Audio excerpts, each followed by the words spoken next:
Thank you sir. Akbaruddin Owaisi मेरा कितना अच्छा दोस्त है, मैं बोलने का ज़रूरी नहीं है। अकबर साहब ने कहा, मगर मेरा अच्छा दोस्त को मैं एक यकीन दिलाना चाहता हूँ, 10 साल गलत दोस्ती करने की वजह से पुराना शहर को एकदम नुकसान हो गया।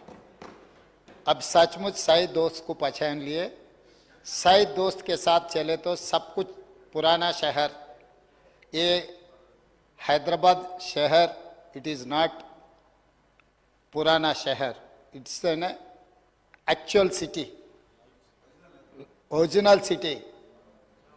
This is not old city, this is original city. Hyderabad is our original city.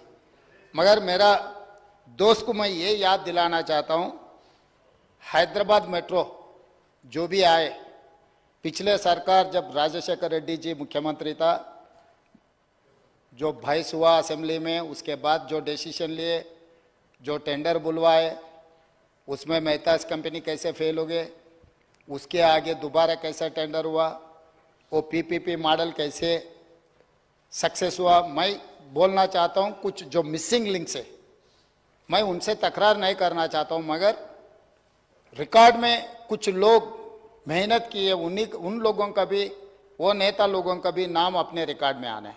Rajshekhar Reddy साहब ने ये प्रपोजल कंबाइंड आंध्र प्रदेश से केंद्र सरकार को रिपोर्ट भेज दिए, मगर वहां पर तेलंगाना के शान Jaipal Reddy ji urban development minister, उन्होंने ये पीपीपी मॉडल में VGF viable gap fund permission के साथ साथ 1500-1600 करोड़ रुपए वायबल गैप फंड देकर और परमिशन देकर जयपाल रेड्डी साहब ने ये हैदराबाद शहर को मेट्रो ने दिलवाया। राजशेखर रेड्डी साहब ने प्रपोजल किए तो राज्य सरकार से राजशेखर रेड्डी साहब ने प्रपोजल भिजवाए तो केंद्र में urban development minister S Jaipal Reddy ने वो प्रपोजल को एक्सेप्ट कर दे के और viable gap fund 1600 crores he has given. That is how we have got Hyderabad metro. Second thing, वो जो पीपीपी में 75 किलोमीटर्स बात हुई थी, जो अग्रीमेंट हुआ था, 75 किलोमीटर्स में एल&टी 69.5 किलोमीटर्स ने पूरी की। गौलीगुड़ा बस स्टैंड से लेकर फलकनामा तक 5.5 किलोमीटर वो टेंडर एग्रीमेंट में है। उनके लिए प्रॉपर्टी भी लिए, उनके लिए वायबल गैप फंड भी ले लिए, फिर भी पुराना शहर को मेट्रो नहीं बनाया। मगर तेलंगाना बनने के बाद जो सरकार हुकूमत में थे, वो लोग एल&टी से एडजस्ट होकर वो नहीं बनाए तो भी मत बनाओ, आपको हम पूरा दे देंगे बोल के पिछले सरकार ने जो धोखा दिया पुराना शहर को, वो धोखे के वजह से 10 साल तेलंगाना राज्य में पुराने शहर को ये मेट्रो रेल नहीं मिला।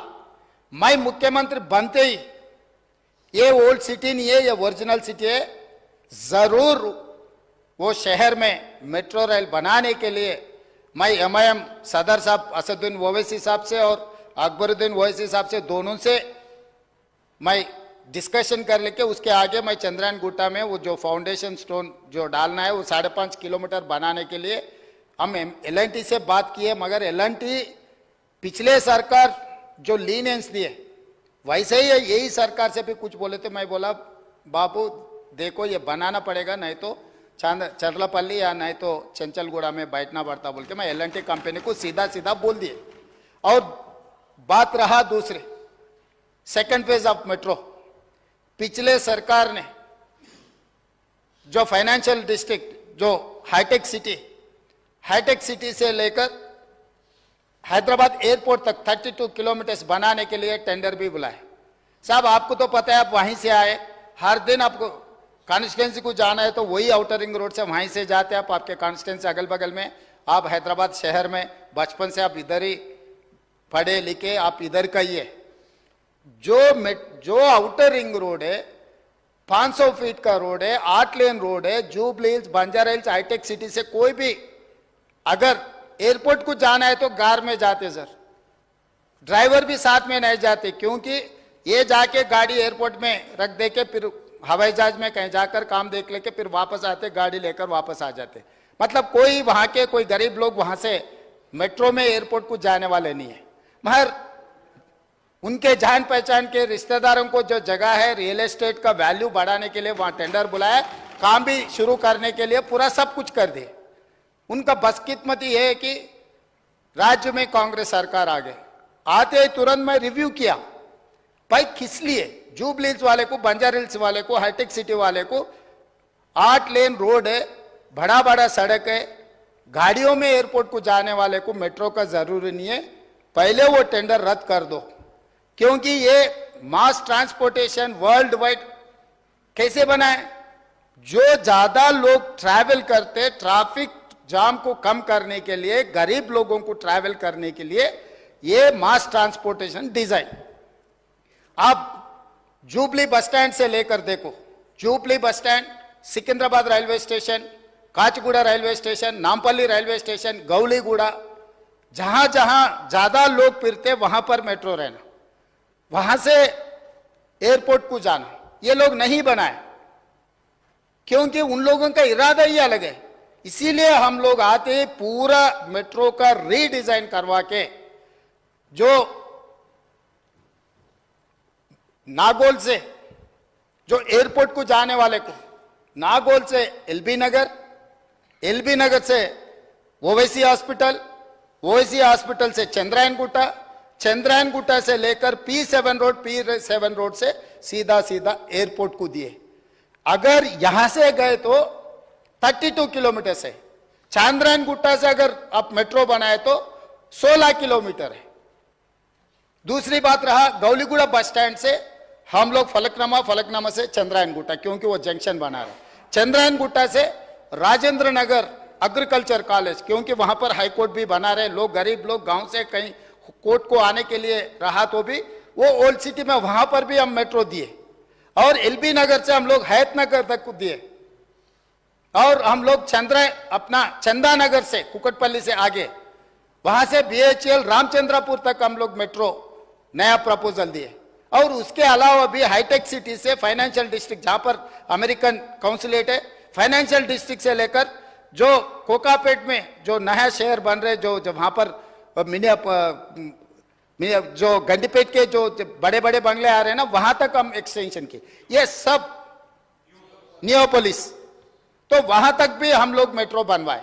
ये सब मिलाए तो 78 किलोमीटर फेज 2, ये 78 किलोमीटर का प्रोजेक्ट रिपोर्ट सब कुछ केंद्रीय सरकार को हम लोग रिप्रेजेंटेशन दे चुके हैं, प्रोजेक्ट रिपोर्ट भी भेज चुके हैं, अभी डिटेल प्रोजेक्ट रिपोर्ट बन रहे हैं। उसमें हमारा दोस्त का एक ही शक है कि कौन बनाने वाले, पैसे कहां से आएंगे सर। इसीलिए joint venture JV model between central and state government, this is point number 1. The agency is going to take up this work, joint venture with government of India and as well state government.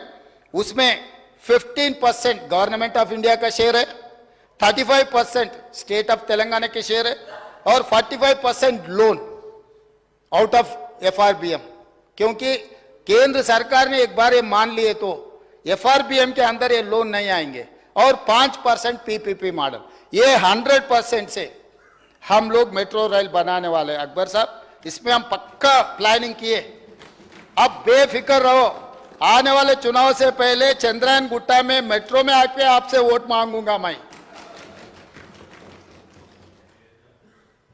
मैं वादा कर रहा हूं, अब पिछले दोस्त को 10 साल देके ना, ये दोस्त को 4 साल समय दो, आपके चंद्रायन गुट्टा में मैं खड़े रहकर मेट्रो स्टेशन में आपको वोट मांगेंगे कि भाई इस बार चंद्रायन गुट्टा में कांग्रेस, ओबीसी को आपको ज्यादा प्यार है। ओबीसी के बारे में पिछले बार मैं फिशरमैन कम्युनिटी को टिकट दिया, मुद्राज कम्युनिटी को चंद्रायन गुट्टा से। मैं मेरे दोस्त से गुजारिश करूंगा, वो गरीब बेचारे को चंद्रायन गुट्टा से जिताने के लिए भी मैं आपसे गुजारिश करूंगा। तो इसीलिए मेरे टिकट से चुनाव लड़े तो मैं भरू भाई, मैं अभी वादा कर रहा हूं चेयरमैन साहब, स्पीकर सर, आपके सामने, अगर कोडंगल से मेरा कांग्रेस के बी फॉर्म लिए तो अकबर साहब को जिताने की जिम्मेदारी मेरी है, मैं जिम्मेदारी लेता हूं। साहब का मेरा दोस्त मेरा बी फॉर्म, मेरा पार्टी के बी फॉर्म ले लिए तो पूरा मेरा ही जिम्मेदार, आने का भी जरूरी नहीं है, नामिनेशन के ऊपर उनके दस्तखत ले जाके मैं नामिनेशन फाइल करवा दे के मैं चुनाव भी नहीं लड़ूंगा। उनका चीफ इलेक्शन एजेंट बनकर मैं कोडंगल में उनको जिता के लेकर आके वहां बिठाऊंगा, वहां पर नहीं, इधर बिठाऊंगा। इधर हमारे भाई को हम डिप्टी सीएम बना लेके यहां पर बिठा के अच्छा जो बजट सैंक्शन है उन्हीं से बजट सैंक्शन करवा देंगे, हमको कोई एतराज नहीं है। इसीलिए ये जो गौलीगुड़ा से फलकनामा से चंद्रायन गुट्टा तक 2675 करोड़ से मेट्रो बनने वाले। हम लोग जल्दी से ऑलरेडी लैंड एक्विजिशन काम शुरू हो गए, पैसे भी दिए साहब को। अगर वो इंफॉर्मेशन नहीं है तो मैं पूरा इंफॉर्मेशन सारा अकबर साहब को मैं दूंगा। लैंड एक्विजिशन का काम शुरू हो गए।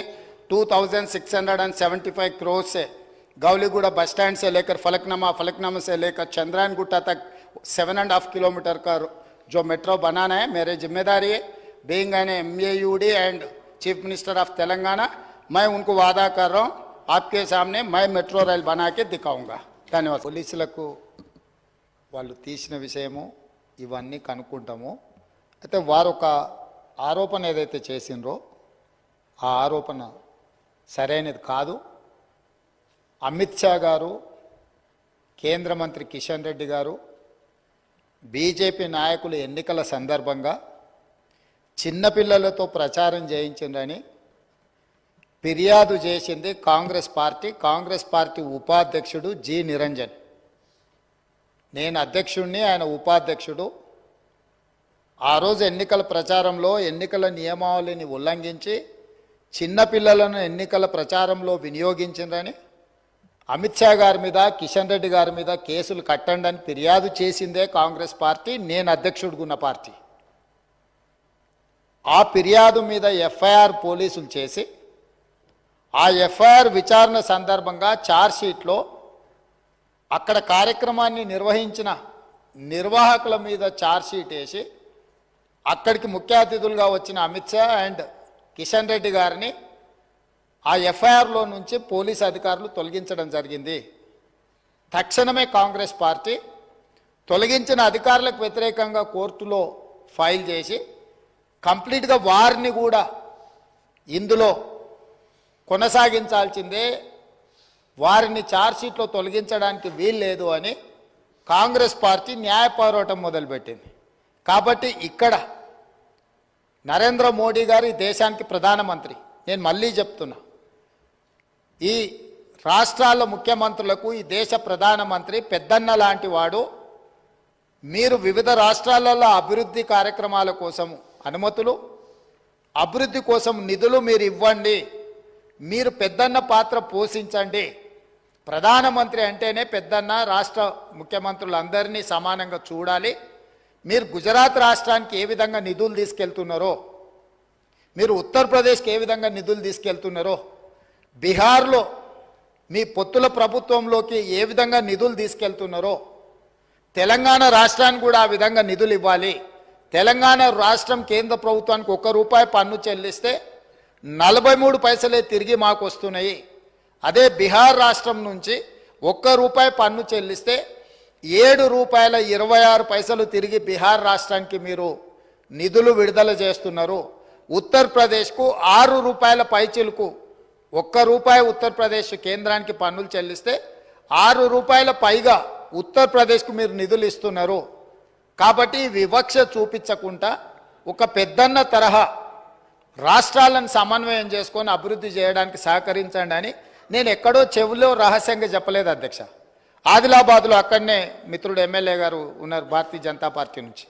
ఆదిలాబాద్లో అభివృద్ధి కార్యక్రమంలో భాగంగా ఈ దేశ ప్రధానమంత్రి వచ్చినప్పుడు తెలంగాణ రాష్ట్ర ముఖ్యమంత్రిగా నా బాధ్యతను నేను నెరవేర్చిన।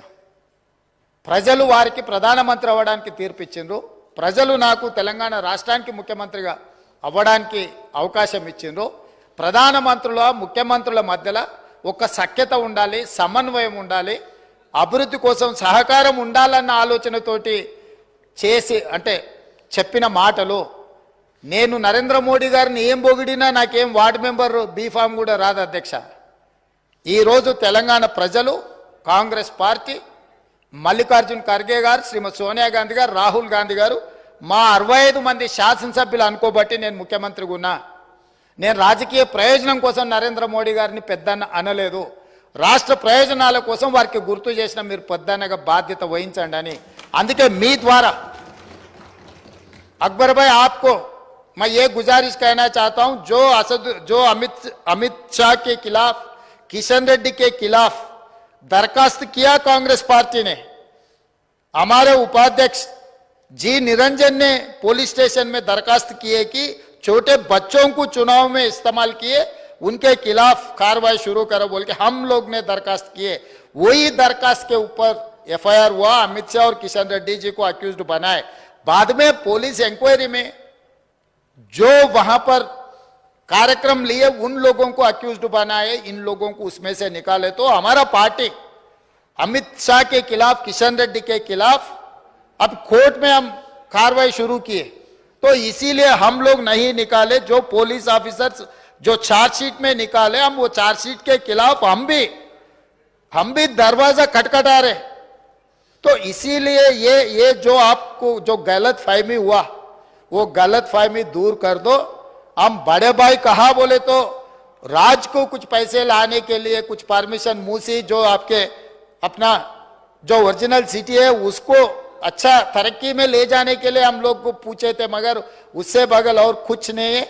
तो इसीलिए हम लोग नीति से हम लोग चुनाव लड़ेंगे और आगे तेलंगाना को तरक्की करने के लिए हम लोग कोशिश करेंगे. మళ్ళీ నేను మాట ఇవ్వదలుచుకున్నా. ఫెడరల్ సిస్టంలో యూనియన్ ఆఫ్ స్టేట్స్ ఉన్నప్పుడు కేంద్ర ప్రభుత్వాన్ని నుంచి మనం రాబట్టుకోవాల్సిన నిధులు రాబట్టుకోవాల్సిందే, చేయాల్సిన ప్రయత్నాలు పూర్తిగా చేయాల్సిందే. వాళ్ళు ఇవ్వనంత మాత్రాన రాష్ట్ర అభివృద్ధి ఆగదు. చాలా financial institutions very less rate of ఇంట్రెస్ట్లో మనకు లోన్లు ఇవ్వడానికి సిద్ధంగా ఉన్నారు. పీపీపీ మోడల్ నుంచి చేయడానికి ప్రైవేట్ ప్లేయర్స్ కూడా రెడీగా ఉన్నారు. కాబట్టి ఒకవేళ వాళ్ళు ఇచ్చినా ఇవ్వకపోయినా నేను వారికి మాట ఇస్తున్నా, ఖచ్చితంగా వచ్చే 2029 ఎన్నికల లోపల ఓల్డ్ సిటీకి మెట్రో రైలు నిర్మించి అదే మెట్రో రైల్లో ఎట్లయితే లండన్లో థేమ్ రివర్ను చూడడానికి డెవలప్మెంట్ కోసం అక్బరుద్దీన్ ఓవైసీ గారితో కలిసిపోయి చూసినో, ఇదే మెట్రోలో హైదరాబాద్ ఓల్డ్ సిటీలో తిరుగుతాము. మేము హైదరాబాద్ ఓల్డ్ సిటీని ఇస్తాంబుల్ చేస్తామని అబద్ధాలు చెప్పి మేము మోసం చెయ్యము. న్యూయార్క్ కరీంనగర్ని న్యూయార్క్ చేస్తా అని మేము చెప్పము. వరంగల్ని లండనా,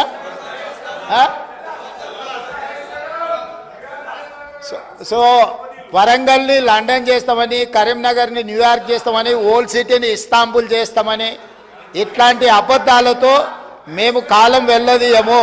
తప్పకుండా మేము చేస్తాము. ఇప్పటి వరకు 100% చెప్పిన మాట మీద నిలబడ్డాం కాబట్టి ఇక్కడికి వచ్చిన భవిష్యత్తులో కూడా అదే మాట మీద నిలబడతాం.